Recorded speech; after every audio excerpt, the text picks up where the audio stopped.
Hello students and welcome to Prep IAS. My name is Shubhangi Sharma, and as a part of this particular series, we are conducting a crash course for your UPSC CSE Prelims 2023.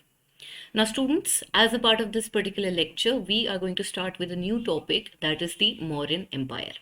So let's begin. Now students, in the last class, in the last lecture, we had understood that how there was a Magad, there was rise of empires in 600 BC, out of which the most important one was the Magad Empire. हमने 600 BC के आसपास देखा कि India के अंदर second urbanisation होती है, और सेकेंड अर्बनाइजेशन के तहत हम देखते हैं कि काफ़ी सारे महाजनपद बनते हैं, जिसमें से सबसे इम्पॉर्टेंट होता है मगध एम्पायर। उसके तहत हमने मगध की 3 मेजर डायनेस्टीज जो थी उनका डिस्कशन किया था। स्टूडेंट्स, वहीं पर हमने देखा था कि मगध की जो लास्ट डायनेस्टी थी, that is the Nanda dynasty, उसके लास्ट रूलर थे जिनका नाम था धननंद। और यहाँ पर हमने देखा था कि जो धननंद थे वो काफ़ी अनपॉपुलर रूलर थे। अनपॉपुलर होने का कारण ये था कि उनके वहाँ पे बहुत ऑपरेसिव टैक्सेशन थी, और उस ऑपरेसिव टैक्सेशन की वजह से उनको लोकप्रियता नहीं मिली, और इस वजह से हम देखते हैं इस सिचुएशन का फ़ायदा उठाया चंद्रगुप्त मौर्य ने, and he throwed away the Nanda dynasty and started his own dynasty which came to power and came to be known as the Mauryas. तो यहाँ पे मौर्यन एम्पायर के फाउंडर कौन है? चंद्रगुप्त मौर्य है। अब यहाँ पे स्टूडेंट्स, सबसे पहले अगर हम चंद्रगुप्त की बात करें तो उनकी एंसेस्ट्री की बात करते हैं। बेसिकली ऐसा माना जाता था कि चंद्रगुप्त मौर्य जो हैं, he was a low born, he came from a low caste all together, and this is something which is described in a book known as Mudra Rakshasa. And here students, Mudra Rakshasa also serves as a source of the empire of the Mauryan empire and especially of the reign of Chandragupta Maurya. मुद्र राक्षसा जो है इसको विशाखा दत्त ने लिखा है, और ये चंद्रगुप्त मौर्य के काल को समझने में हमें काफ़ी हेल्प करती है। यही बताती है कि चंद्रगुप्त जो थे वो एक लो सोशल ओरिजिन के थे। इसी के साथ साथ स्टूडेंट्स, आप देखेंगे कि हमारे पास कुछ बुद्धिस्ट लिटरेचर भी है जो कि चंद्रगुप्त मौर्य के बारे में बता रही है, जैसे कि दीघ निकाय, महावंसा और दिव्यदान। ये सब मौर्यन एंसेस्ट्री को ट्रेस करते हैं और उनको एक मौर्य क्लैन से एसोसिएटेड बताते हैं। तो यहाँ पे इनको एक मौर्य क्लैन, जिसको एक क्षत्रिय कह रहे हैं, उससे एसोसिएटेड बता रहे हैं। यहाँ पे प्रोबेबली हिस्टोरियंस कहते हैं कि हो सकता है इन लोगों ने चंद्रगुप्त मौर्य और उनके एंसेस्ट्री को क्षत्रिय क्लैन से इसलिए एसोसिएट किया होगा जिससे कि उनकी एक्सेशन टू द थ्रोन को लेजिटिमाइज किया जा सके। यहाँ पे स्टूडेंट्स, मैंने आपको ऑलरेडी, जब हम 600 BC के टाइम सोसाइटी पढ़ रहे थे, और इवन जब हम लेटर वैदिक पीरियड की सोसाइटी पढ़ रहे थे, उस टाइम भी मैंने आपको बताया था कि वर्ण आश्रम सिस्टम यूं तो लागू हो गया था भाई, in theory there was the varna system. However, students, you will see in practice time and again there were many rulers who have broken this cycle of the Varna system and instead came to power, and in that one ruler is going to be Chandragupta Maurya. तो यहाँ पे students, एक तो हमने sources देख लिए। Sources के हिसाब से चंद्रगुप्त मौर्य की अगर हम बात करें तो इनके रेन के बारे में हमें विशाखा दत्त की मुद्र राक्षसा से पता चलता है। उसके अलावा हमारे पास में बुद्धिस्ट लिटरेचर है जो कि हमें मौर्यन एम्पायर के बारे में बताती है। चंद्रगुप्त मौर्य के रेन को समझने का सबसे अच्छा जो लिटरेरी सोर्स है स्टूडेंट्स, उसका नाम है अर्थशास्त्र। उसका नाम है अर्थशास्त्र, और इसको चाणक्य ने लिखा था। चाणक्य बेसिकली पॉलिटिकल गुरु थे चंद्रगुप्त मौर्य के, जिन्होंने उनको हेल्प करी थी गद्दी तक पहुंचने की। ऑल दो अर्थशास्त्र मौर्यन एम्पायर खत्म होने के काफी साल बाद कंपाइल होती है, लेकिन इसके अंदर हमें मौर्य काल में कैसी एडमिनिस्ट्रेशन चल रही थी उसके बहुत सारे इंसाइट्स मिलते हैं। तो इस स्लाइड में स्टूडेंट्स, हमने मेजर लिटरेरी सोर्सेज जो हमें चंद्रगुप्त मौर्य के बारे में बताते हैं उनको ट्रेस कर लिया है। With this, students, let's proceed further and see what important things were done by Chandragupta Maurya as a part of the Mauryan Empire. So, here students, we come to know that Chandragupta Maurya had signed a treaty with a guy named Seleucus Nicator. ये Seleucus Nicator कहाँ से आ गए? Basically students, हमने देखा था कि 600 BC के अंदर हमारे यहाँ पहली बार फॉरेन इन्वेजन्स हो रहे हैं, जिसमें ग्रीक्स भी आके हमारे देश को इन्वेड करते हैं under a ruler known as Alexander. फिर हमने देखा था कि अलेक्जेंडर जो है वो बियास नदी के तट पर आके रुक जाते हैं, क्योंकि उनकी आर्मी आगे जाने से मना कर देती है। यहाँ पर हम देखते हैं कि वो वापस जाने लगते हैं, लेकिन वापस जाते टाइम वो कुछ स्ट्रेटेजिक लोकेशंस पर अपने ग्रीक गवर्नर्स को प्लेस करके जाते हैं। उनमें से हमारे पास जो एक मेजर पर्सन है, his name is Seleucus Nicator, जो कि एक ग्रीक एम्बेसडर है, और ये चंद्रगुप्त मौर्य के कंटेम्प्ररी थे। इन दोनों के बीच में एक ट्रीटी साइन होती है, क्योंकि नॉर्थ वेस्टर्न पार्ट जिसमें अभी ग्रीक सेटलमेंट्स हैं उनको चंद्रगुप्त मौर्य अपने एम्पायर में कैप्चर कर लेंगे, और इसके तहत वो सेलिकस निकेटर से ट्रीटी करेंगे।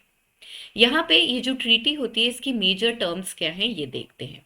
So basically, Seleucus Nicator students, as a part of this agreement with Chandragupta Maurya, agreed to cede certain territories to him. These include the territory or the region of Arachosia, which is known as the Kandhar area in parts of Afghanistan. The second one, students, was Jedrosia, which is a part of Baluchistan, and the next one was the area between Afghanistan and the Indian subcontinent. तो हम देख रहे हैं 3 areas को उन्होंने चंद्रगुप्त मौर्य को seed कर दिया, और इसके बदले चंद्रगुप्त मौर्य ने उन्हें 500 एलिफेंट्स गिफ्ट किए।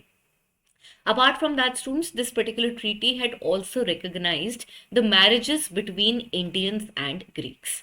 So when it comes to Chandragupta Maurya, students, there are only 2 important things that you need to consider altogether from the prelims perspective, and this will include the treaty with Seleucus Nicator, who was Seleucus Nicator, etc. And the second thing will be the most important sources, most important literary sources of Chandragupta Maurya, which will include Mudra Rakshasa written by Vishaka Dutt, and then we have Arthashastra by Chanakya, and then some Buddhist literature. इतनी information Chandragupta Maurya के लिए sufficient है, and with this students we are going to proceed further. यहाँ पे students quickly एक dynasty chart बना लेते हैं, एक डायनेस्टी चार्ट बना के देख लेते हैं कि मौर्यन एम्पायर के सबसे मेजर रूलर्स कौन से थे। तो यहाँ पे सबसे पहले तो हमारे पास चंद्रगुप्त है। चंद्रगुप्त को सक्सीड करेंगे स्टूडेंट्स बिंदुसर। बिंदुसर की रेन की अगर बात करी जाए तो रिलेटिवली स्टेबल रेन थी। इन्होंने अपने एम्पायर में कोई नई टेरिटरी तो ऐड नहीं करी, पर जितना भी पार्ट इन्होंने अपने फादर से इनहेरिट किया था उसको सेफली प्रोटेक्ट करके ये आगे लेकर चले गए। तो बिंदुसर की रेन में एज सच कुछ पढ़ने का नहीं है, and after Bindusar students we see that he is succeeded by the most important and the most popular ruler of the Mauryan empire, which is going to be Ashok.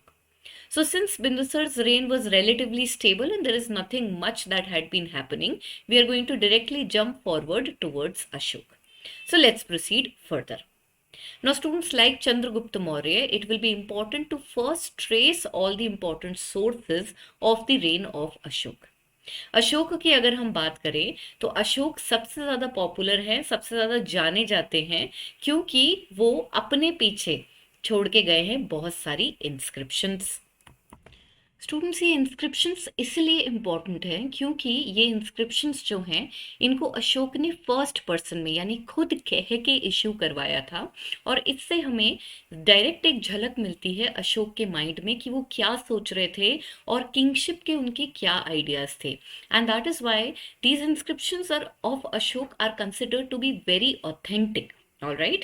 Now, when we talk about these inscription, students, they were composed in Prakrit language and they were written in the Brahmi script.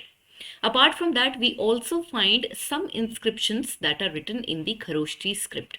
Kharoshti script के लिए मैंने आपको last lecture में बताया था जब हमने Iranian मैकेडोनियन invasions पढ़े थे, जिसमें हमने देखा था कि खरोष्टी स्क्रिप्ट जो है, who brought it? The Iranians had brought it as a part of the Achaemenian invasions. Apart from that, students, you will find that some inscriptions are also composed in Greek and Aramaic, and this again shows the influence of the Greek invasions. Brahmi script की अगर हम बात करें students, तो ये जो Brahmi script थी time के साथ ये खो गई थी, और कॉलोनियल पीरियड के अंदर जब अशोक की इंस्क्रिप्शंस हमें मिलती हैं तो उनको डिसाइफर करने के लिए ब्राह्मी स्क्रिप्ट को डिसाइफर करना बहुत ज़रूरी था। ये टास्क जो है इसको अपने हाथ में लिया था जेम्स प्रिंसेप ने, और जेम्स प्रिंसेप फाइनली सक्सेसफुल हुए ब्राह्मी स्क्रिप्ट को डिसाइफर करने में। Apart from that, students, there's this one specific inscription which is bilingual. Bilingual का मतलब होता है दो लैंग्वेज में लिखी हुई है। ये जो इंस्क्रिप्शन है इसकी दो लैंग्वेज है, ग्रीक एंड एरामिक। ये इंस्क्रिप्शन हमें कांधार में मिलती है और इसी तरह की एक और इंस्क्रिप्शन तक्षशिला में भी हमें देखने को मिलती है। तो नॉर्थ वेस्ट की तरफ ही आप देखेंगे, नॉर्थ वेस्ट फ्रंटियर की तरफ ही हमें ज्यादातर खरोष्टी स्क्रिप्ट और ग्रीक और एरामिक लैंग्वेज के अंदर इंस्क्रिप्शंस मिल रही हैं। बाकी पूरे इंडिया के अंदर जो अशोक की इंस्क्रिप्शंस मिलती हैं वो सब प्राकृत लैंग्वेज और ब्राह्मी स्क्रिप्ट में हैं, जिसे जेम्स प्रिंसेप ने डिसाइफर किया था। इसी के साथ स्टूडेंट्स आगे बढ़ते हैं और आइडेंटिफाई करते हैं कि किस किस टाइप की इंस्क्रिप्शंस अशोक ने बनवाई थी। तो बेसिकली हमारे पास 14 मेजर रॉक एडिक्ट्स हैं। उसके अलावा हमारे पास दो सेपरेट रॉक एडिक्ट्स हैं जिनको कलिंग रॉक एडिक्ट्स भी बोला जाता है, यानी कि ये हमें कहाँ मिलते हैं, ये हमें कलिंग में मिलते हैं। मेजर रॉक एडिक्ट्स के अलावा हमारे पास माइनर रॉक एडिक्ट्स हैं और उसके अलावा हमारे पास पिलर एडिक्ट्स हैं। पिलर एडिक्ट्स के अलावा स्टूडेंट्स हमारे पास में एक इंस्क्रिप्शन है जो कि हमें बाराबार हिल गया बिहार में मिलती है। बाराबार हिल जो है बेसिकली स्टूडेंट्स यहाँ पर एक केव थी जो अशोक ने आजीविकास को डोनेट करी थी। आजीविकास की बात भी स्टूडेंट्स हम पुराने लेक्चर्स में कर चुके हैं। ये एक हेटेरोडॉक्स सेक्ट थी और अशोक इसको पेट्रोनाइज किया करते थे। इसके बारे में आगे अभी हम लोग जब अशोक के स्कल्पचर्स पढ़ रहे होंगे तब भी दोबारा डिस्कस कर लेंगे। So these are the major categories of inscription, students. Out of these, the major rock edicts are something that you have to definitely focus upon. तो इनके क्या key contents हैं उनका one by one discussion कर लेते हैं। Major rock addict 1 की students अगर हम बात करें तो मेजर रॉक एडिक्ट 1 में अशोक ने एनिमल स्लॉटर को प्रोहिबिट कर दिया। नॉन वायलेंस जो है उसके ऊपर बहुत फोकस करते थे अशोक। जैसा कि हम सब जानते हैं स्टूडेंट्स, अशोक बुद्धिज्म में कन्वर्ट हो गए थे। बुद्धिज्म में वो कन्वर्ट हो गए थे। बुद्धिज्म में कन्वर्ट होने का कारण था कलिंग वॉर।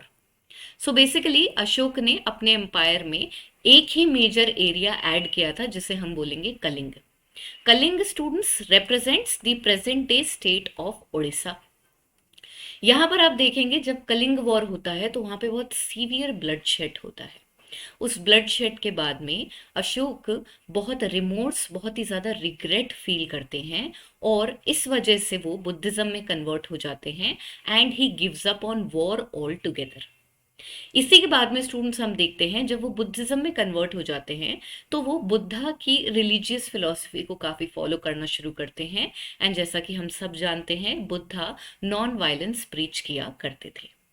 तो यहाँ पे स्टूडेंट्स हम देख रहे हैं कि अशोक जो है अपने मेजर रॉक एडिक्ट 1 में एनिमल स्लॉटर को प्रोहिबिट कर रहे हैं, जानवरों को मारने के लिए मना कर रहे हैं और फेस्टिव गैदरिंग्स मना कर रहे हैं। फेस्टिव गैदरिंग्स इसलिए मना कर रहे हैं क्योंकि फेस्टिव गैदरिंग्स में ज्यादातर जो है एनिमल स्लॉटर होता था और डिनर की तरह प्रेजेंट किया जाता था। Apart from that students we have the second rock edict. Second rock edict में हमारे को ये बताया जाता है कि अशोक का जो एम्पायर था उसकी बाउंड्री पे कौन से किंगडम्स हैं। तो अशोक बताते हैं कि मेरा जो एम्पायर है उसकी बाउंड्री पे डीप साउथ की तरफ मेरे एम्पायर के 3 एम्पायर्स बैठे हैं, which are the Pandyas, the Satyaputras and the Kerala Putras. तो यहाँ पे students Kerala Putras are identified as Cheras. तो हम देख सकते हैं कि हमारे जो 3 अर्ली किंगडम्स है साउथ इंडिया के, चोलास, चेरास, पांड्यास, वो इस टाइम पे डेवलप होना शुरू हो गए थे और मौर्यास खास करके अशोक भी इनकी प्रेजेंस को अटेस्ट करते हैं via the second rock edict. Now students, the third rock edict says it talks about the generosity to Brahmins.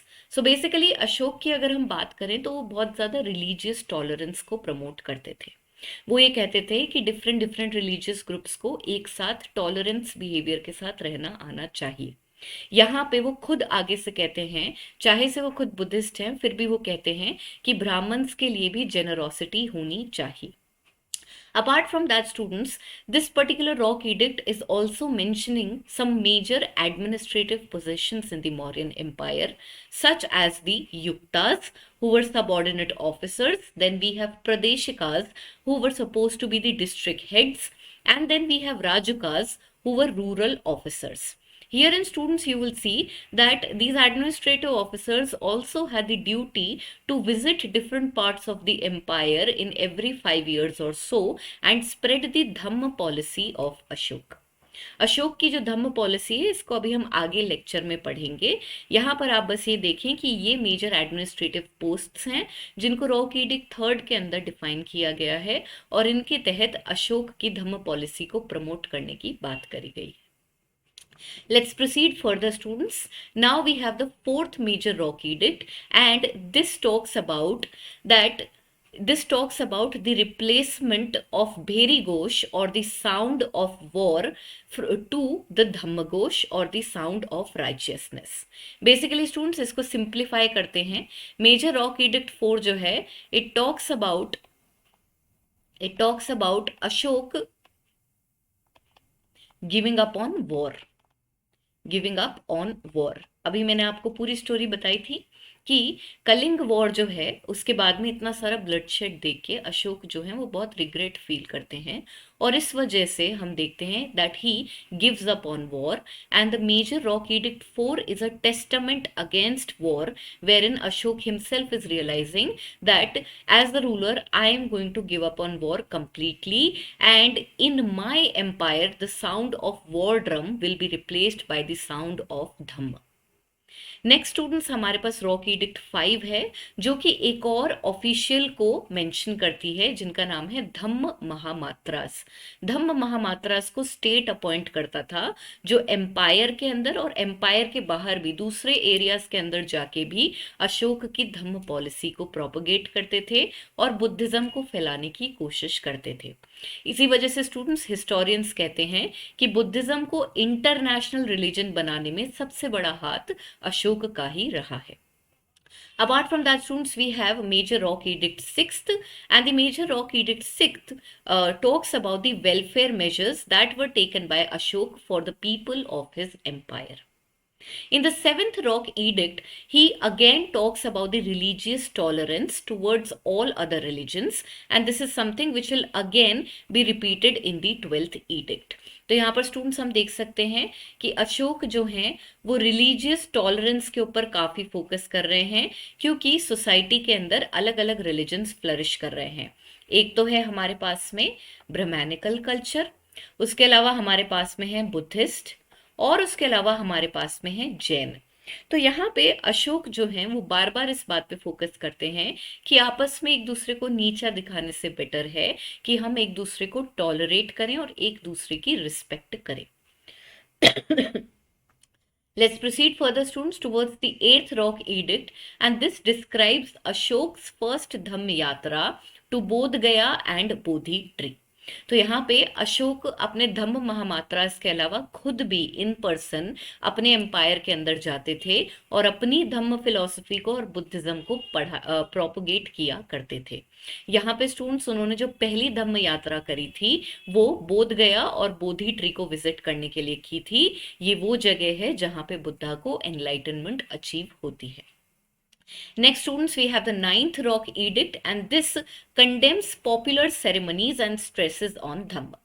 So basically, when we talk about Ashok and his philosophy of Dhamma, in that, students, he asks people, especially women, to stop pursuing unnecessary rituals करने से अशोक उन्हें मना करते हैं। जैसा कि आप सब जानते हैं बुद्धिज्म में बुद्धा ने भी फोकस किया था कि अगर आपको सैल्वेशन चाहिए तो आप रिचुअल्स करने की जगह खुद के ऊपर अपने ऊपर ध्यान दीजिए, अपनी लाइफ को एक मॉरल लाइफ बनाइए और उसी से आपको लिबरेशन मिलेगा। उस चीज को रेजोनेट कर रहे हैं अशोक अपने ईडिक्ट्स के अंदर और यहाँ पर हम देखते हैं that he is asking the people of his empire, especially women, to give up on unnecessary rituals like fasting, etc. Apart from that, students, we have the 9th Rock Edict, and this is condemning the desire for fame and glory, and instead it talks about Dhamma. तो basically यहाँ पे एक individual self के परिवर्तन की बात करी गई है जहाँ पे अशोक अपने एम्पायर के लोगों को समझा रहे हैं कि फेम और ग्लोरी के पीछे मत भागिए और धम्म को रियलाइज करिए, अपनी ड्यूटी को रियलाइज करिए। Then students, we have the 12th rock edict. Again, as mentioned in the 7th edict, it is again talking about religious tolerance amongst the different sect and religions which were flourishing in India at this point of time. The next major rock edict, students, is rock edict 13. This is comparatively very important because there is too much information which is given in this one. So basically Ashok here first of all talks about his victory over Kalinga war का mention हमें rock edict 13 में मिलता है। इसी के साथ साथ students Ashok अपने धम्म की विक्ट्री के बारे में भी बात करते हैं, यानी उन्होंने इस इंस्क्रिप्शन में ये बताया है कि भाई कलिंग वॉर के बाद कैसे उन्हें दुख हुआ और फिर उन्होंने बुद्धिज्म में कन्वर्ट होके धम्म की तरफ काम करना शुरू कर दिया। Apart from that, students, we see that he also mentions the propagation of his own Dhamma towards Greek kings and also kind of एक फैलाव इन्होंने किया अपने बुद्धिज्म और अपनी धम्म फिलॉसफी का towards the areas of Syria, Egypt, Macedonia, Cyrene, Epirus and between the Cholas and Pandyas. तो यहाँ पर हमारे को एक तो कलिंग वॉर का मेंशन मिल रहा है और उसके अलावा हमें ये पता चल रहा है कि अशोक ने अपने धम्म के प्रचार प्रसार के लिए कहाँ कहाँ पे एम्बेसीज भेजी थी। तो इन्होंने ग्रीक किंग्स के यहाँ पर भेजी थी, सीरिया, इजिप्ट, इवन चोलाज और पांड्यास के किंगडम्स में इन्होंने बुद्धिज्म के प्रोपगेशन के लिए और अपने धम्म के प्रोपगेशन के लिए एम्बेसीज भेजी थी। And that is why students, again I would like to repeat the line that it was Ashok who made Buddhism international altogether. The last major rock edict is rock edict 14 and it is kind of the rationale behind why he has erected all these edicts in the first place. Now apart from the major rock edicts, students, we also have minor rock edicts. Minor rock edicts की बात करी जाए तो हमारे को 15 मिलते हैं across India. यहाँ पे स्टूडेंट्स जो एक बात बहुत ध्यान रखने की है वो ये है कि इन सारे ही इंस्क्रिप्शंस में अशोक जो हैं वो अपना नाम कहीं भी नहीं लिखते। इंस्टेड वो अपने आप को एक एपिथेट, एक टाइटल से इंट्रोड्यूस करते हैं जिसे हम कहते हैं देवनम, देवनम पियादसी। इसको अगर हम सिंप्लीफाई करें तो it means someone who is dear to the gods. तो अशोक का नाम कोई भी इंस्क्रिप्शन में नहीं मिलता। तो आप सोच सकते हैं जब जेम्स प्रिंसेप के पास में इंस्क्रिप्शन आई तो उन्हें ये भी नहीं पता कि ये किसकी इंस्क्रिप्शन है, क्योंकि उसके अंदर अशोक का नाम ही नहीं लिखा, उसके अंदर लिखा है देवनम पियादसी। तो यहाँ पर हम देखते हैं कि अशोक ने अपनी इंस्क्रिप्शंस में कहीं भी अपना नाम नहीं लिखा है बल्कि ये टाइटल डाला है। लेकिन हमारे पास 4 माइनर रॉक एडिक्ट्स हैं जिनके अंदर अशोक का नाम लिखा हुआ है, इसीलिए इनका नाम और इनकी लोकेशन आप याद रखेंगे। प्रीलिम्स पर्सपेक्टिव से ऐसे क्वेश्चंस पहले भी आए हैं और आगे भी आ सकते हैं। तो वो जो 4 जगह हैं, जो 4 माइनर रॉक एडिक्ट्स हैं जिनके अंदर अशोक का नाम मिलता है, these are in Maski Karnataka, the next one is at Brahmagiri Karnataka, then we have Gujjara in Madhya Pradesh and the next one is at Nettur in Andhra Pradesh. तो यहाँ पे जगह का नाम और स्टेट का नाम दोनों आपको याद रखने हैं। और स्पेशलिटी क्या है इन 4 जगहों की, यहाँ पे जो इंस्क्रिप्शन हमें मिलती हैं इनमें अशोक का नाम गढ़ा हुआ है। आगे बढ़ते हैं स्टूडेंट्स और अशोक के पिलर एडिक्ट्स का डिस्क्रिप्शन करते हैं। सो बेसिकली पिलर एडिक्ट्स की अगर बात करी जाए तो हमारे अशोक जो है वो पिलर्स इरेक्ट करवाया करते थे। पिलर्स इरेक्ट करवाया करते थे, पिलर माने वी हैव दीज पिलर्स, खंबा, ठीक है। तो ये जो पिलर्स होते थे ये स्टोन में बनते थे। 2 टाइप के स्टोन थे जो यूज किए जाते थे पिलर एडिक्ट्स को बनाने के लिए। These include the spotted white sandstone which was sourced from Mathura and the second one students was the buff coloured sandstone and quartzite which were sourced from a place known as Amaravati. तो यहाँ पे students हमने देखा कि हमारे पास में 2 type के स्टोन्स हैं, एक तो सैंडस्टोन हो गया और दूसरा हो गया क्वार्टजाइट, और इनके अंदर हमें अशोक के पिलर्स बनते हुए दिखते हैं। टोटल हमारे पास में इंडिया और नेपाल में मिला के 11 पिलर्स आते हैं और इन पिलर्स पे अशोक की इंस्क्रिप्शंस भी लिखी हुई हैं। मेजर साइट्स जहां पे हमें ये पिलर्स मिलते हैं, दिस इंक्लूड्स टोपरा और Delhi, then we have Meerut, Kaushambi, Rampurva, Champaran, Mehrauli, Sanchi, Sarnath, Rukmini Dei and निगाली सागर। तो यहाँ पर ये हमारे पास जगह है जहाँ पे अशोक के पिलर इडिक्ट्स देखने को मिलते हैं। पिलर इडिक्ट क्या होता है? हमने एक पिलर बनवाया है स्टोन में और उस स्टोन पिलर के ऊपर हमने इंस्क्रिप्शंस लिखवाई हैं। Here, students, will be important to note that all of these pillars were known as monolithic pillars.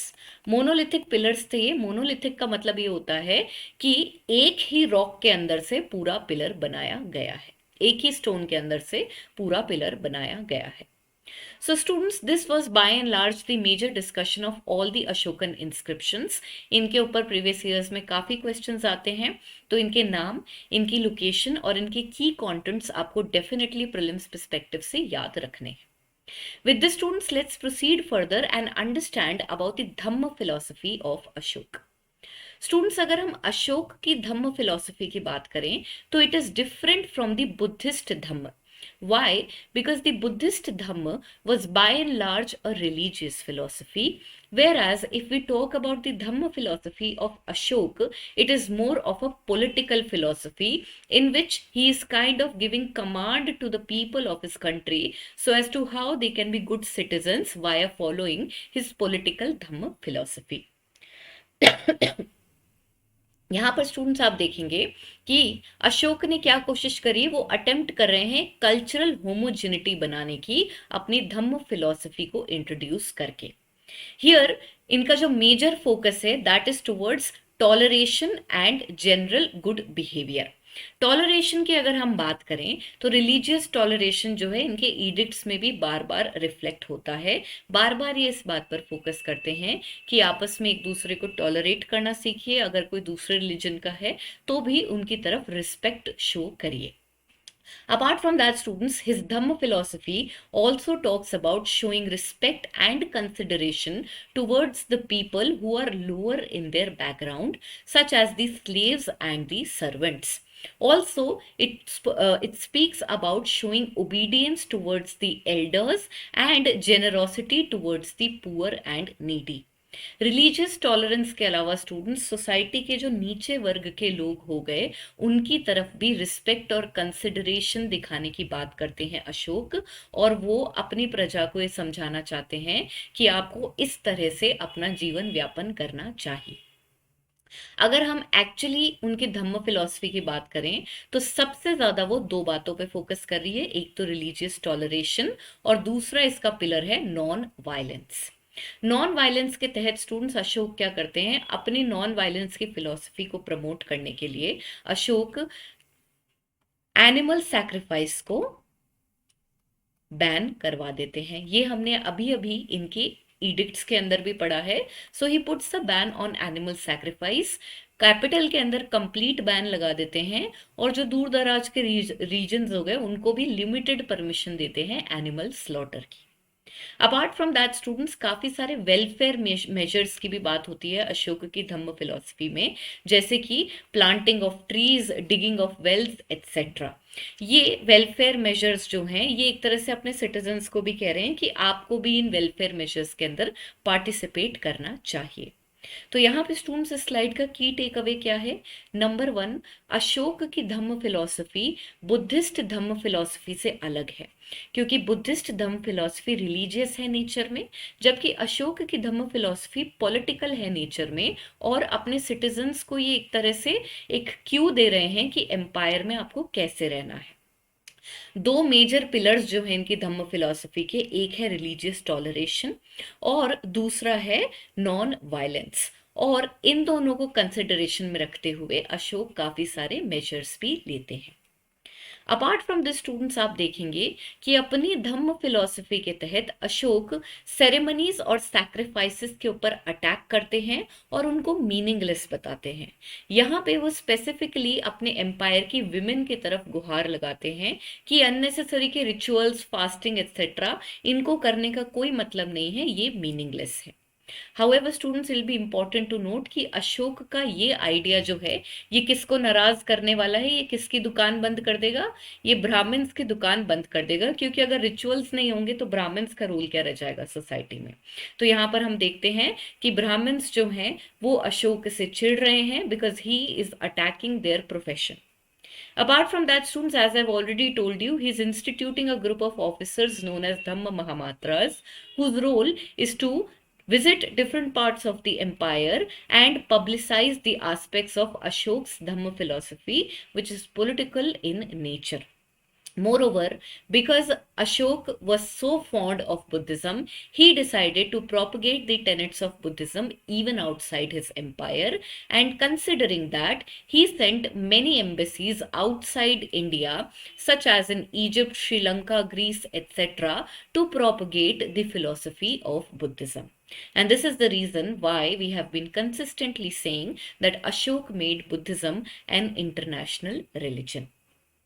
इसी के साथ स्टूडेंट्स आगे बढ़ते हैं और मौर्यन एम्पायर की एडमिनिस्ट्रेशन का डिस्कशन करना शुरू करते हैं.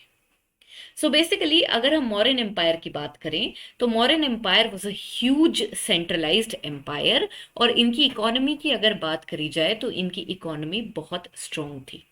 यहाँ पर इकोनॉमी में आप देखेंगे कि अर्थशास्त्र जो है वो हमें मौर्यन एम्पायर की इकोनॉमी के और एडमिनिस्ट्रेशन के बहुत अच्छे इंसाइट्स देती है और वो ये मेंशन करती है कि नई लैंड्स को बार बार कल्टीवेशन के अंडर लाया जाता था और ये जो नई लैंड्स थी जिनके ऊपर सेटल हो रहे थे, जिनके ऊपर कल्टीवेशन बढ़ाना था, तो यहाँ पे काम करने के लिए किन्हें भेजा जाता था? शूद्र वर्ण के लोगों को इन एरियाज में सेटल होके कृषि के काम को बढ़ाने के लिए भेजा जाता था. इसी वजह से स्टूडेंट्स आप देखेंगे कि शूद्र जो हैं इनका पोस्ट मॉर्यन पीरियड आते आते इनके इकोनॉमिक स्टेटस में राइज होगा, क्योंकि सर्वेंट पोजीशन से हट के ये लोग एग्रीकल्चरलिस्ट्स बन जाएंगे और अपना खुद का पैसा कमाने लग जाएंगे. मैंने आपको जब 600 बीसी वाला टाइम पीरियड हम पढ़ रहे थे तब भी मैंने आपको बताया था कि शूद्र अनटचेबल कैटेगरी में नहीं आते थे. हमारे पास एक फिफ्थ वर्ण था जिसे हम कहते हैं चांडाल या फिर अंतयज, जो कि बॉर्डर्स पे रहते थे एम्पायर की, उनके साथ अनटचेबिलिटी की जाती थी. जबकि शूद्र की अगर हम बात करें तो these people became agriculturalist and this process is something students which is starting in the Mauryan period. Apart from that, students, in order to settle these new areas, in order to extend cultivation in these new areas, fiscal concessions were given to these Shudra settlers, wherein we used to give them seed and cattle to settle the new lands. अब यहाँ पे जो cultivation हो रही है और ये जो नई लैंड्स हैं जिनको एम्पायर का पार्ट बनाया जा रहा है, इनको सीता लैंड या फिर क्राउन लैंड बोलते थे. यहाँ पे क्राउन लैंड का कॉन्सेप्ट क्या होता है ये भी देख लेते हैं. So basically students, crown land वो लैंड होती है जो डायरेक्टली किंग के अंडर आती है, जिसके ऊपर डायरेक्ट अथॉरिटी राजा की होती है. क्राउन लैंड से जो भी रेवेन्यू आती है, whatever revenue is yielded as a part of the crown land, it directly goes to the central treasury. So the revenue directly goes to the central treasury. तो यहाँ पर हम नाम याद रखेंगे. क्राउन लैंड्स को क्या कहते हैं? सीता लैंड कहते हैं. ये वो लैंड्स हैं जिन पे शूद्र सेटलर्स को कल्टीवेशन बढ़ाने के लिए भेजा गया था और इन लैंड से जो भी रेवेन्यू जनरेट होगी वो डायरेक्टली मौर्यन सेंट्रल ट्रेजरी में चली जाएगी. स्टूडेंट्स, एग्रीकल्चर के अलावा, एग्रीकल्चर तो राइज कर रहा है, फ्लरिश कर रहा है, उसके अलावा अगर हम मॉडर्न पीरियड की बात करें तो यहाँ पे ट्रेड भी जो है वो बहुत ज़्यादा एक्सपैंड कर रही है, बहुत ज़्यादा फ्लरिश कर रही है. यहाँ पे क्योंकि ट्रेड बहुत ज़्यादा फ्लरिश कर रही है तो उसका फायदा किसे होगा? ट्रेडर्स को होगा. ट्रेडर्स की अगर हम बात करें तो यहाँ पे आर्टिजन्स और ट्रेडर्स जो हैं वो अपने आप को ऑर्गेनाइजेशंस के अंदर कल्मिनेट कर लेते हैं. These are known as guilds. So guilds are what? Simply अगर हम गिल्ड की बात करें तो guild is association of traders और मर्चेंट्स. ठीक है, गिल्ड्स जो होते हैं वो ट्रेडर्स और मर्चेंट्स के एसोसिएशंस होते हैं. यहाँ पे स्टूडेंट्स हम देखते हैं क्योंकि ट्रेडर्स इतना फ्लरिश कर रहे हैं वो अपने आप को गिल्ड्स की लाइन पे ऑर्गेनाइज कर लेते हैं और ये जो गिल्ड्स होते हैं स्टूडेंट्स, ये अपने लिए डिसीजंस खुद लेते थे, बेटर पॉलिसीज लगाने की कोशिश करते थे कि भाई कैसे हमारी जो ट्रेड है वो आगे फ्लरिश कर जाए. यहाँ पे स्टूडेंट्स कुछ एसोसिएशंस की, कुछ गिल्ड्स की अगर हम बात करें जो मॉडर्न पीरियड के अंदर फ्लरिश कर रहे थे, तो these include association such as श्रेणी और पुग. Now, these association students gradually from the Mauryan period onwards became very powerful, and they even became patrons of religious sect and visual arts. So basically students यहाँ पे आप देखेंगे trading कौन करता है, मर्चेंट्स और आर्टिसान्स कौन होते हैं, वैश्य होते हैं। और वैश्य की अगर हम बात करें तो ट्रेडिंग करके उनके इकोनॉमिक स्टेटस में तो राइज आ रहा है, लेकिन ब्राह्मणिकल कल्चर के तहत इज्जत बिल्कुल नहीं मिल रही, उल्टा सारा टैक्स और उन्हीं को पे करना पड़ता है। तो यहाँ पर हम देखते हैं जब जैनिज्म और बुद्धिज्म हमारे देश में इंट्रोड्यूस होते हैं, उस टाइम पे ये लोग ब्राह्मणिकल कल्चर से हटके बहुत सारे लोग तो जो हैं वो बुद्धिज्म में कन्वर्ट हो जाते हैं, जैनिज्म में कन्वर्ट हो जाते हैं, क्योंकि उनके अंदर कास्ट सिस्टम नहीं है। उसी के साथ साथ जो ये वैश्य वर्ण के लोग हैं, इतना सारा इनके पास पैसा है, तो ये जैनिज्म और बुद्धिज्म को पेट्रनाइज करने लगते हैं, उनको बहुत पैसा देने लगते हैं, जिससे उनके बड़े बड़े आर्किटेक्चर, बड़े बड़े स्कल्पचर्स बनते हैं। और यहाँ पे ये पैसा इनके पास कैसे आ रहा है, क्योंकि मौर्यन एम्पायर के अंदर हम देख रहे हैं कि ट्रेड जो है वो बहुत ज़्यादा फ्लरिश कर रही है। स्टूडेंट्स, अगर हम इन ट्रेडर्स, आर्टिजान्स और मर्चेंट्स की बात करें तो किस टाइप के प्रोफेशन हमें देखने को मिलते थे? हमारे पास मेटलर्जिस्ट थे, मेटलर्जी का मतलब मेटल के ऊपर काम करने वाले। उसके अलावा हमारे पास कारपेंटर हैं, लेदर पे काम करने वाले लोग हैं, पेंटर्स हैं, टेक्सटाइल वर्कर्स हैं, एट्सेट्रा। तो ये जो लोग थे ये अपने आप को गिल्ड लाइंस के बेसिस पर एसोसिएट ऑर्गेनाइज करते थे। और कुछ गिल्ड्स की अगर हम बात करें तो हमारे पास दो टर्म आती हैं, जैसे कि श्रेणी और पुग। चलिए स्टूडेंट्स, इसी के साथ आगे बढ़ते हैं और मौर्यन एम्पायर की एडमिनिस्ट्रेशन देखते हैं। एडमिनिस्ट्रेशन के अंदर बेसिकली हमारे पास में बहुत सारे ऑफिशियल्स के नाम आते हैं और उनकी क्या ड्यूटीज एंड रिस्पॉन्सिबिलिटीज होती हैं, इनका डिस्कशन होता है। तो बेसिकली आपको ऑफिसर का नाम और कौन से डिपार्टमेंट को वो हैंडल कर रहे हैं, ये सारी चीज़ें पता होनी चाहिए। यहाँ पे स्टूडेंट्स, अगर हम अशोकन इंस्क्रिप्शंस का क्यू लें तो अशोक ये क्लेम करते हैं कि जो जुडिशियल रिस्पॉन्सिबिलिटीज थी वो उन्होंने सिटी में एक ऑफिसर को दी थी, जिनका नाम है महामात्रास। ठीक है, महामात्रास जो थे इनके पास क्या काम है, जुडिशरी डिस्पेंस करने का काम है इनके पास में। उसी के साथ साथ आप देखेंगे कि पिलर एडिक्ट 4 जो है वो ये क्लेम करता है कि अशोक ने जुडिशियल सिस्टम के अंदर समता लाने की कोशिश करी थी, यानी कि he wanted to create a uniform judicial system. And if we believe the Pillar Edict 4, then it says that Ashoka was successful in actually creating a uniform judicial system throughout his empire. इससे पहले अगर हम बात करें तो law को कौन govern कर रहा है, हम देख रहे हैं कि ब्राह्मण्स जो हैं उन्होंने धर्मशास्त्र बनाए थे। धर्मशास्त्र स्टूडेंट्स लॉ की किताबें होती हैं और उनके थ्रू लीगल सिस्टम जो है और जुडिशरी जो है वो डिस्पेंस करी जाती थी। लेकिन अब हम देखते हैं कि मौर्यन एम्पायर के अंदर अलग अलग रिलीजन्स के लोग रह रहे हैं, बुद्धिस्ट है हमारे पास, जैन है हमारे पास में, तो यहाँ पे इन्होंने यूनिफॉर्मिटी क्रिएट करने की कोशिश करी थी। अपार्ट फ्रॉम दैट स्टूडेंट्स, अगर हम मौर्यन एम्पायर की बात करें तो मौर्यन एम्पायर जो है उसको प्रोविंसेस में तोड़ा गया था, लेकिन ये जो प्रोविंसेस थे ये डायरेक्ट गवर्नेंस में होते थे ऑफ अ प्रिंस, जिसको कुमार या फिर युवराज भी कहा जाता है, जो रॉयल फैमिली के मेंबर्स हैं। यहाँ पर स्टूडेंट्स एक बात जो हमें याद रखनी है वो ये है कि अशोक का एम्पायर कंप्लीटली सेंट्रलाइज था, यानी कि किसी भी तरह की ऑटोनॉमी किसी भी एडमिनिस्ट्रेटिव यूनिट के अंदर नहीं दी गई थी, हर जगह सेंट्रल एडमिनिस्ट्रेशन लगी हुई थी, यानी कि वो administration which is directly under the king. Proceeding further students, we have a officer who is known as प्रदेशिका। इनका नाम हमने ऑलरेडी इडिक्ट्स के अंदर लिया था। यहाँ पर देखते हैं कि प्रदेशिका होते कौन है।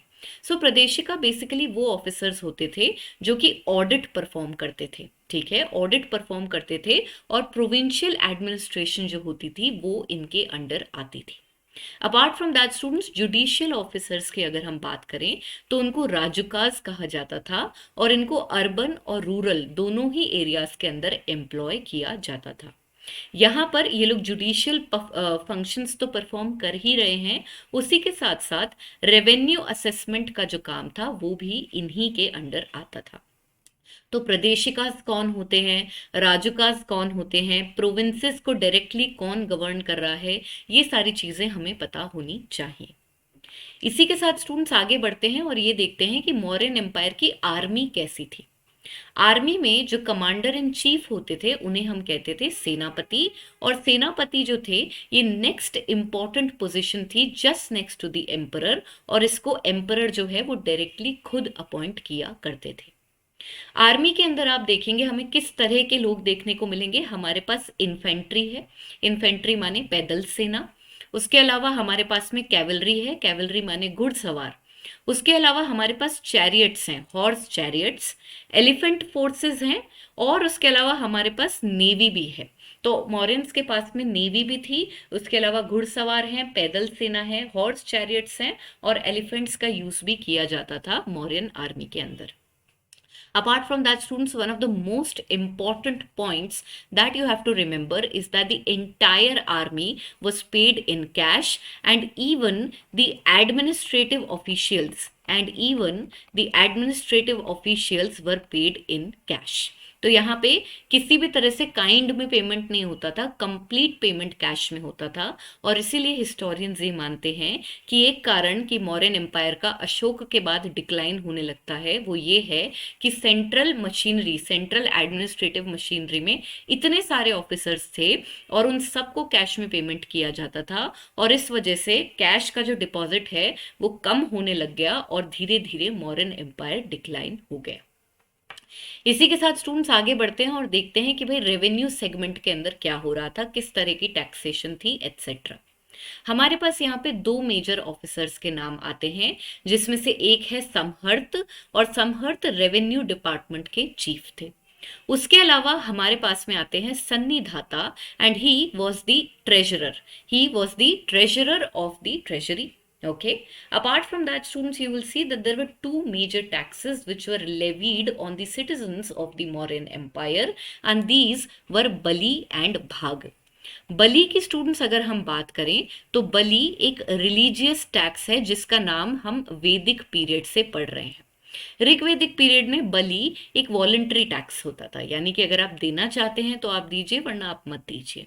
लेकिन लेटर वैदिक पीरियड आते आते हम देखते हैं, लेटर वैदिक पीरियड जब एंड होने लगता है तब से बलि को एक कंपल्सरी टैक्स बना देते हैं। इसके अलावा स्टूडेंट्स जो दूसरा मेजर टैक्स है हमारे पास में वो है भाग, एंड भाग students is the tax on produce. It will be important to note, students, that in ancient India, when we talk about land revenue, the taxable area was the produce and not the land altogether. तो मान लीजिए कि आप जितना produce है, मान लीजिए आप 100 किलो गेहूं उगा रहे हैं, तो वो जो गेहूं है उसमें से एक पार्ट जो है वो आपको सरकार को दे देना होगा। ठीक है, यहाँ पे टैक्स ऑन प्रोड्यूस होता है, जबकि टैक्स ऑन लैंड जो है वो हम मिडिवल पीरियड से देखना शुरू करेंगे। अपार्ट फ्रॉम दैट स्टूडेंट्स, अगर हम टैक्सेबल इनकम की ब्रैकेट की अगर हम बात करें कि प्रोड्यूस के ऊपर कितना टैक्स लग सकता है, तो उसका जो ब्रैकेट था that lied between 1/6 to 1/4 of the produce. तो 1/6 से 1/4 आपके प्रोड्यूस के ऊपर जो है वो टैक्स लगता था, जो आपको मौर्यन एम्पायर को जमा करवाना है। Apart from that, students, one important point is that once Ashok, as a part of his Dhamma Yatras, had visited Lumbini.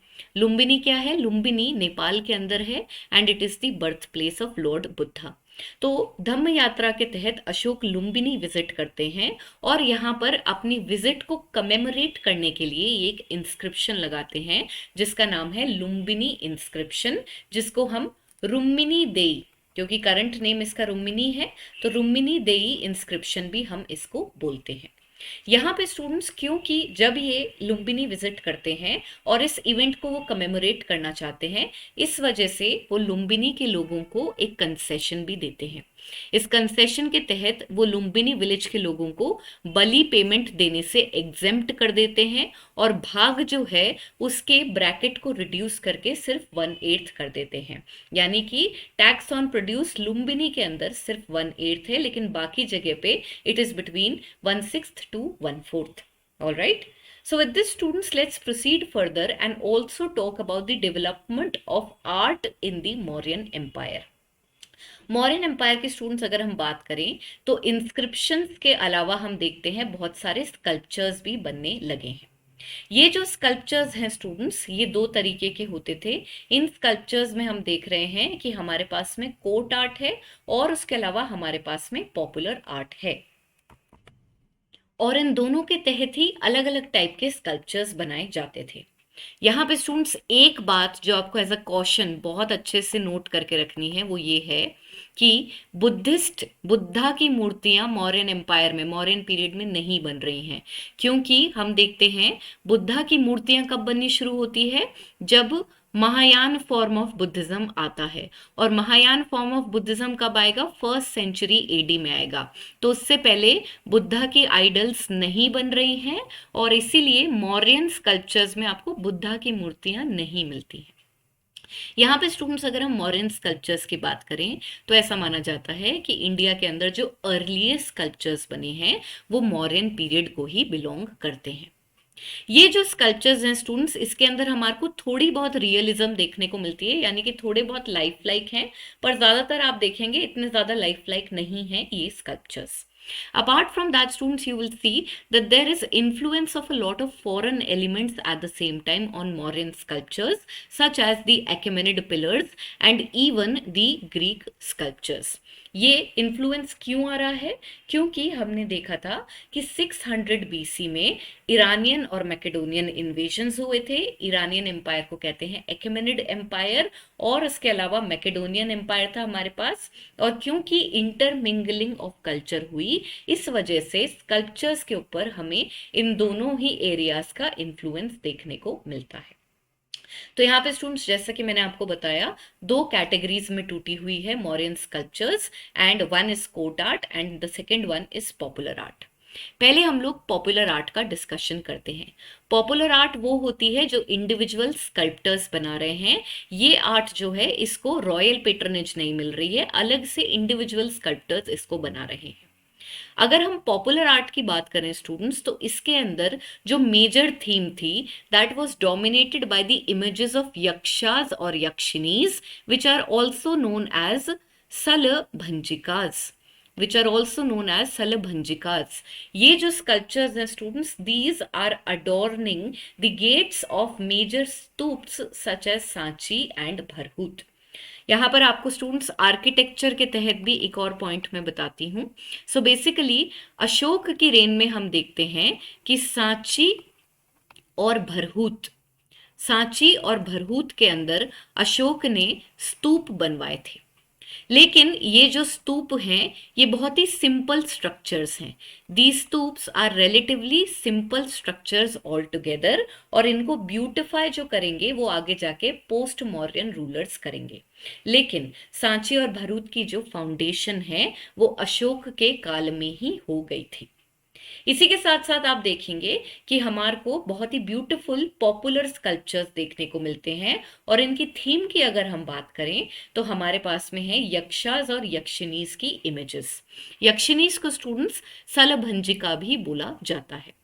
अब यहाँ पे जो नेक्स्ट क्वेश्चन हमारे माइंड में आएगा वो ये है कि भाई यक्षा या यक्षिनी होते क्या है। So basically students, yakshas are nature spirits. These are nature spirits or they are fertility spirits. इनको semi divine gods and goddesses भी बोला जाता है। इसके अलावा इनको डेमी गॉड्स और गॉडेसेस भी बोला जाता है। और ये कौन सी चीज से एसोसिएटेड है, ये नेचर स्पिरिट्स और फर्टिलिटी स्पिरिट से एसोसिएटेड है, विच वर बेनोवलेंट इन नेचर। इसका मतलब क्या हुआ कि अगर आप इनकी पूजा करेंगे तो आपको मटीरियल गेन्स बहुत जल्दी मिल जाएंगे। यक्षास और यक्षिनीज की बात करी जाए स्टूडेंट्स, तो ये ऐसे कैटेगरी ऑफ गॉड्स हैं which are surpassing the major 3 religions of India in the ancient period, that is Hindu, Jain and Buddhist. यानी कि यक्षास और यक्षिनीज की पूजा हिंदुइज्म, जैनिज्म और बुद्धिज्म तीनों के अंदर करी जाती थी। और ये बहुत ही इंपॉर्टेंट फैक्चुअल पॉइंट है जिसको मे बी प्रीलिम्स के अंदर डिफाइन करने के लिए यूज किया जा सकता है। अपार्ट फ्रॉम दैट स्टूडेंट्स, आप देखेंगे कि बुद्धिस्ट और जैन रिप्रेजेंटेशंस में बहुत सारे यक्षास और यक्षीज के फिगरीन्स देखने को मिलते हैं जो कि मौर्य काल में बनाए गए हैं। तो यहाँ पे हम कुछ पॉपुलर एग्जाम्पल्स का डिस्कशन करते हैं। सबसे मेजर स्कल्पचर, सबसे पॉपुलर कोर्ट आर्ट का, पॉपुलर आर्ट का जो स्कल्पचर है वो हमें पटना से मिलता है और इसका नाम है दीदारगंज यक्षिणी। इसको स्टूडेंट्स हम लोग दीदारगंज यक्षिणी बोलते हैं, या फिर हम इसको चौरी बेयरर भी बोलते हैं, या फिर हम इसको चौरी बेयरर भी बोलते हैं। चौरी बेयरर स्टूडेंट्स हम इसको इसलिए कह रहे हैं क्योंकि जैसा कि आप इस इमेज में देख सकते हैं, शी हैज अ चौरी और a fly whisk in her hand, and since she is carrying this chauri, she is also popularly known as a chauri bearer. यहाँ पर सॉरी, यहाँ पर जैसा आप इस इमेज में देखेंगे स्टूडेंट्स, ये जो स्कल्पचर है ये एक फ्री स्टैंडिंग स्कल्पचर है और काफी बड़ा था ये साइज के अंदर। So it is a tall well built free standing sculpture. उसी की जगह अगर कोई स्कल्पचर जो है वो दीवार के साथ अटैच्ड होता है तो हम उसे बोलते हैं रिलीफ, तो उसे हम बोलते हैं रिलीफ स्कल्पचर। आई होप ये पॉइंट आपको समझ में आया। अगर कोई स्कल्पचर अपने आप खड़ा है, बिना किसी बैकग्राउंड, बिना किसी बेस के खड़ा है, तो वो हो गया फ्री स्टैंडिंग स्कल्पचर। और अगर कोई स्कल्पचर दीवार के अंदर स्कल्प्ट किया गया है तो उसे हम कहते हैं रिलीफ स्कल्पचर। दीदारगंज यक्षिणी जो है स्टूडेंट्स, ये फ्री स्टैंडिंग स्कल्पचर है जो कि सैंडस्टोन में बनी है। अगर स्टूडेंट्स आप इस इमेज पर ध्यान देंगे तो ये इमेज जो है ये शाइन कर रही है और इससे हमें पता चल रहा है कि इनका जो सरफेस है उसको पॉलिश किया गया है। तो पॉलिश सरफेस जो है ये एक यूनिक फीचर था मौर्यन स्कल्पचर्स का, जो आगे जाके स्कल्पचर्स में हमें कम देखने को मिलता है। जैसा कि मैंने आपको बताया, she is holding a chauri और a fly whisk in her hand, and that is why she was also popularly known as a chauri bearer. Apart from that, students, if you look at the image, we can see that she is adorned by beautiful jewelry all over. Apart from that, if we look at the drapery of her lower garment, you can see that the folds are given in such an intricate manner that it shows a transparent effect. और इससे हमें क्या पता चलता है कि जो sculptors थे, जो आर्टिस्ट थे, उनकी कला बहुत अच्छी थी, उनके अंदर एक एस्थेटिक स्किल थी और उनको ये कहा जा सकता है कि वो अपने प्रोफेशन में बहुत ही ज़्यादा अच्छे थे। याद रखने वाली बात क्या है यहाँ पर, दीदारगंज यक्षिणी अभी कहाँ पर है, पटना में है। इसको चौरी बेयरर भी बोलते हैं। मोनोलिथिक फ्री स्टैंडिंग स्कल्पचर है स्टूडेंट्स ये, और उसके अलावा सैंडस्टोन में बनी है और पॉलिश सरफेस है इसका। आगे बढ़ते हैं स्टूडेंट्स और मॉडर्न स्कल्पचर्स देखते हैं। हमारे पास जो नेक्स्ट मेजर स्कल्पचर है उसको एलिफेंट स्कल्पचर बोला जाता है। इमेज में आप देख सकते हैं एलिफेंट है, इसलिए एलिफेंट स्कल्पचर बोल रहे हैं। और ये कहाँ पर लोकेटेड है? It is located in Dhauli near Bhubaneswar in the state of Orissa. तो यहाँ पर स्टूडेंट्स आप देखेंगे धौली का जो स्कल्पचर है इसके साथ हमें अशोक का एक एडिक्ट भी देखने को मिलता है। हमारे पास बहुत बार प्रीलिम्स के अंदर मैच द फॉलोइंग के क्वेश्चंस आते हैं। तो मैच द फॉलोइंग में आपके पास में एक तरफ आ सकता है रॉक कट एलिफेंट स्कल्पचर और दूसरी तरफ लिखा हुआ आ सकता है किसी जगह का नाम। तो अगर वो धौली है तो वो करेक्ट होगा, क्योंकि धौली उड़ीसा के अंदर हमें ये स्कल्पचर देखने को मिलता है। इसके अलावा स्टूडेंट्स हमारे पास नेक्स्ट जो मेजर स्कल्पचर्स देखने को मिलते हैं वो मिलते हैं लोमाश ऋषि केव में। ये जो लोमाश ऋषि केव है स्टूडेंट्स, ये कहाँ पर है? ये बाराबार में है। इसको बाराबार केव भी बोला जाता है या फिर इसको लोमाश ऋषि केव भी बोला जाता है, जो कि बाराबार हिल्स गया बिहार में लोकेटेड है। जैसा कि मैंने आपको चैप्टर की बिगिनिंग में ही बताया था स्टूडेंट्स, ये जो बाराबार केव है this is dedicated by Ashoka to the Ajivika sect. आजीविका सेक्ट क्या है स्टूडेंट्स? आजीविका सेक्ट एक हेटेरोडॉक्स सेक्ट है जो कि जैनिज्म और बुद्धिज्म के साथ ही पोस्ट मौर्यन पीरियड के अंदर इमर्ज हुई थी। ये जो सेक्ट है इसको अशोक और इनके बेटे राहुल दोनों के दोनों पेट्रनाइज करते हैं और इसके तहत इस केव को गिफ्ट किया जाता है आजीविकास को। अगर स्टूडेंट्स आप इस पर्टिकुलर फोटो को देखें तो ये फैकेड का मतलब होता है entry gate. This is the facade of the Lomash Rishi cave, and as you can see students, if you look at this gate particularly, this is adorned by sculptures. हाथी बने हुए हैं, यहाँ पे छोटे छोटे हाथी बने हुए हैं, तो ये एलिफेंट स्कल्पचर्स हैं। जैसा कि मैंने आपको लास्ट स्लाइड में बताया था, क्योंकि ये स्कल्पचर्स वॉल माउंटेड है, दीवार के अंदर बने हुए हैं, इसलिए हम इन्हें क्या कहते हैं, ये रिलीफ स्कल्पचर्स हैं स्टूडेंट्स। अगर अलग से बना हुआ होता, फ्री स्टैंडिंग होता, तो हम उसको बोलते हैं फ्री स्टैंडिंग स्कल्पचर। तो यहाँ पे दो हमने एग्जाम्पल्स देखे, एक तो एलिफेंट स्कल्पचर एट धौली और उसके अलावा elephant relief sculptures at Lomash Rishi cave, which was gifted to Ajivikas by Ashoka and his son Rahul. अब स्टूडेंट्स आगे बढ़ते हैं और मौर्यन कोर्ट आर्ट देखते हैं। कोर्ट आर्ट वो आर्ट होती है जिसके लिए डायरेक्टली पैसा राजा दे रहा है। पॉपुलर आर्ट इंडिविजुअल स्कल्प्टर्स बना रहे हैं, जबकि कोर्ट आर्ट जो है उसके लिए डायरेक्ट पेट्रनेज, डायरेक्ट पैसा राजा के थ्रू आ रहा है। हम देखते हैं अशोक ने स्टोन के अंदर बहुत सारे मॉन्यूमेंट्स और स्कल्पचर्स बनवाने शुरू किए। मॉन्यूमेंट्स के स्टूडेंट्स अगर हम बात करें तो हमारे पास दो मेजर स्तूप है, सांची स्तूप और भरहूत स्तूप, जो कि अशोक की रेन में बनवाए जाते हैं। लेकिन ये रिलेटिवली सिंपल स्ट्रक्चर्स है, सिर्फ इनका ग्राउंड प्लान बना है, इनको ब्यूटिफाई पोस्ट मॉडर्न पीरियड में किया जाएगा। ये स्टूडेंट्स एक तरह से एक चेंज है, एक ट्रांजिशन है, क्योंकि इससे पहले हम देखते हैं कि जो भी आर्किटेक्चर इंडिया में देखने को मिलती है या जो भी स्कल्पचर्स इंडिया में देखने को मिलते हैं वो ज्यादातर वुड और क्ले में बने थे। स्टोन का एक्सटेंसिव यूज करना मौर्यंस ने शुरू किया था, स्पेसिफिकली अशोक ने। मॉडर्न आर्ट की स्टूडेंट्स अगर हम बात करें तो कोर्ट आर्ट और पॉपुलर आर्ट दोनों में ही जो सबसे यूनिक फीचर है वो है ब्राइट मिरर लाइक पॉलिश। हमने दीदारगंज यक्षिनी की फोटो भी देखी थी और उसमें भी हमने देखा था कि पॉलिश्ड सरफेस है, और यहाँ पे जब आप मौर्यस की कोर्ट आर्ट देखेंगे तो आपको पॉलिश सरफेस देखने को मिलेगा। मौर्यन कोर्ट आर्ट जो है वो मैनिफेस्ट करती है into different forms such as stone pillars, railings, pillar capitals and animal and human sculptures. यहाँ पे सबसे इंपॉर्टेंट स्टूडेंट्स हमारे लिए हैं मोनोलिथिक पिलर्स, जिनके ऊपर एनिमल कैपिटल्स हमें देखने को मिलती है। यहाँ पे स्टूडेंट्स आप देखेंगे कि हमारे पास जो मोनोलिथिक पिलर्स हैं उनके स्ट्रक्चर की बात करते हैं। सो बेसिकली एक तो हमारे पास पिलर होता है और उस पिलर के ऊपर हम देखते हैं इस तरह से कैपिटल बनी हुई होती है। हमने दो एग्जाम्पल यहाँ पर ले रखे हैं, ये सारनाथ कैपिटल है उत्तर प्रदेश में और दूसरी है Rampurwa bull capital in Bihar.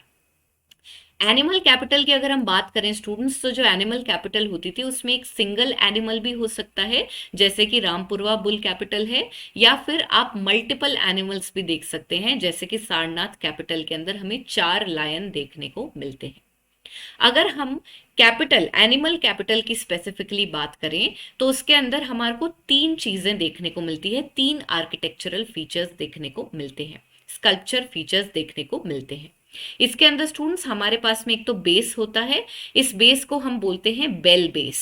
Bell base इसलिए बोलते हैं स्टूडेंट्स क्योंकि बेल की शेप में है ये, और ये जो बेल की शेप में बेस होता है ज्यादातर ये इन्वर्टेड लोटस की तरह दिखता है। दोनों ही पिक्चर्स में आप देखेंगे उल्टा जो लोटस हो गया उसकी पत्तियों की तरह दिख रहा है ये बेल बेस। बेल बेस के ऊपर स्टूडेंट्स आप देखेंगे, बेल बेस के ऊपर हमारे को ये डिस्क टाइप प्लेटफॉर्म मिलता है। ये डिस्क प्लेटफॉर्म देखने को मिलता है जिसको एबेकस भी बोला जाता है। ये जो एबेकस होता है students, this is again kind of adorned with floral और एनिमल मोटिव्स। हम देख रहे हैं बुल कैपिटल पे अगर आप देखेंगे तो फ्लोरल मोटिव्स हैं, जबकि अगर हम सारनाथ कैपिटल की तरफ देखेंगे तो यहाँ एनिमल्स के स्कल्पचर्स देखने को मिल रहे हैं। बेल बेस के बाद एबेकस और टॉप पे होता है आपका एनिमल, जिसमें एक एनिमल भी हो सकता है या फिर 2-3 एनिमल्स या उससे ज्यादा एनिमल्स भी हो सकते हैं, जैसे हमने सारनाथ पिलर कैपिटल में देखा। एनिमल्स की बात करें स्टूडेंट्स तो हमारे पास में लायन, बुल, इस तरह के डिपिक्शंस देखने को मिलते हैं। अगर हम पॉपुलर पिलर्स की स्टूडेंट्स बात करें तो मोस्ट इंपॉर्टेंट पिलर कैपिटल्स जो हैं वो हमें बसरा बखीरा, लौरिया नंदागढ़, रामपुरवा, सांकीसा और सारनाथ में देखने को मिलती है। 2 टाइप के स्टोन्स पिलर कैपिटल्स बनाने के लिए यूज होते थे, इनका डिस्कशन हमने पहले भी किया है। एक है हमारे पास सैंडस्टोन, जो कि 2 सब कैटेगरी में आते थे, रेड सैंडस्टोन या फिर व्हाइट सैंडस्टोन, जिनको हम मथुरा से लाते थे। उसके अलावा स्टूडेंट्स हमारे पास में है बफ कलर्ड हार्ड सैंडस्टोन, जो कि वाराणसी से लाया जाता है। इसके अलावा हम कहीं कहीं पर क्वार्टजाइट, कहीं कहीं पर क्वार्टजाइट भी यूज कर रहे हैं, जिसको अमरावती से लाया जाता था।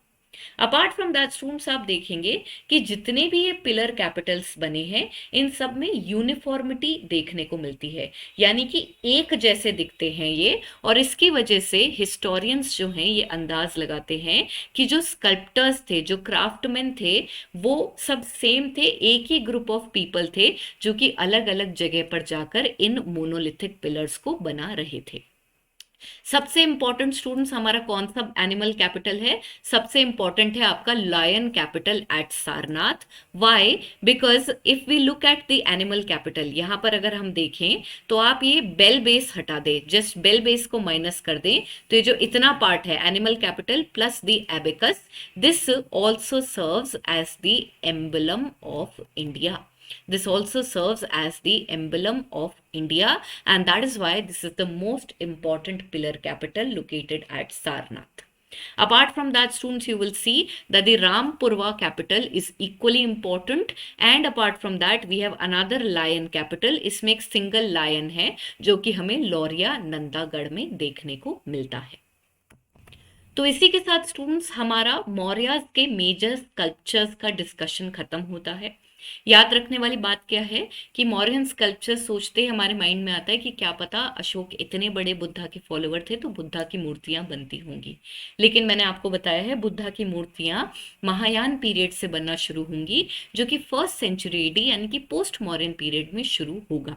तो यहाँ पर हमें बुद्धा की कोई मूर्तियां नहीं देखने को मिलती है, जबकि हमें कैसी मूर्तियां देखने को मिलती है? यक्षास की, यक्षिनीज की, और उसके अलावा एनिमल्स की मूर्तियां हमें देखने को मिलती हैं। आपको पिलर इडिक्ट, जो पिलर्स हैं मोनोलिथिक पिलर्स, इनकी लोकेशन, इनमें कौन से एनिमल्स डिपिक्ट किए गए हैं और कौन से स्टोन से ये बने हैं, इसको डेफिनेटली याद रखना है। So with this students, we are done with the discussion of the most important topics with respect to the Mauryan Empire. I hope you were able to understand all the topics thoroughly. Students, if you like studying with me, don't forget to like this video and don't forget to subscribe to our channel and press the bell icon so that you can be notified when the other videos are coming. Thank you so much.